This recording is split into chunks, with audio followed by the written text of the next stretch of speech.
Hanggang 16 na milyong Pilipino ang nakaranas o may kakilalang nakaranas ng katiwalian sa gobyerno. Base po yan sa bagong survey ng Okta Research. Kinomisyon ng Office of the Ombudsman ang naturang survey para daw maging gabay nila kung papaano pa pagbubutihin ang pagsugpo sa korupsyon. Balitang hatid ni Salima Refran. Isa sa bawat 5 Pilipino ang nagsabing nakaranas sila, kanilang kaanak o kakilala ng korupsyon sa pamahalaan. Yan ang lumabas sa survey ng Okta Research na kinomisyon ng Office of the Ombudsman. Ginawa ang survey nitong December 3 hanggang 11, 2025 sa 1,200 respondents. May error margin itong plus-minus 3%.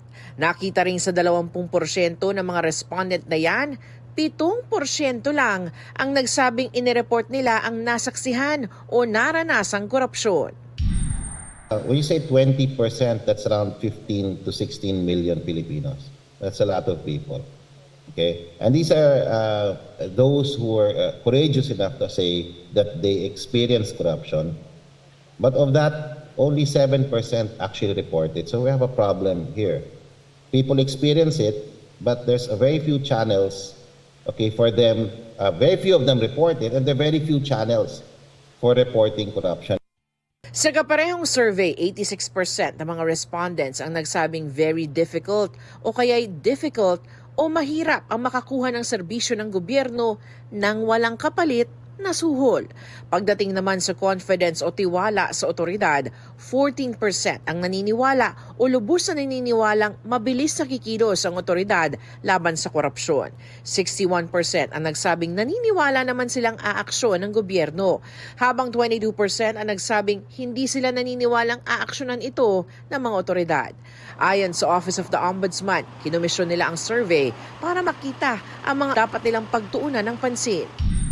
Guide yan sa amin kung ano ang perception ng tao sa opisina at kung ano ang dapat namin gawin upang mapalaganap namin ang aming layunin na awatin ang korupsyon sa ating bayan. Kinakailangan, alamin namin kung saan kami nakatayo. We know where we stand at this point in time so that we can define our goals for the next few years, kung paano namin babalansihin at pupursigihin yung paglaban sa korupsyon.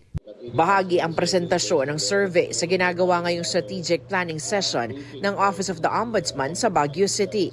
Hamon raw ang mga numerong ito para pagbutihin ang trabaho, lalo na sa gitna ng flood control scandal. It's more of just being disciplined, and with the support of the new administration dito sa Office of the Ombudsman, sana po ay mas maging confident at may kumpiyansa na po ang ating mga tao para talagang hanapin yung mga ebidensya na nandyan naman talaga.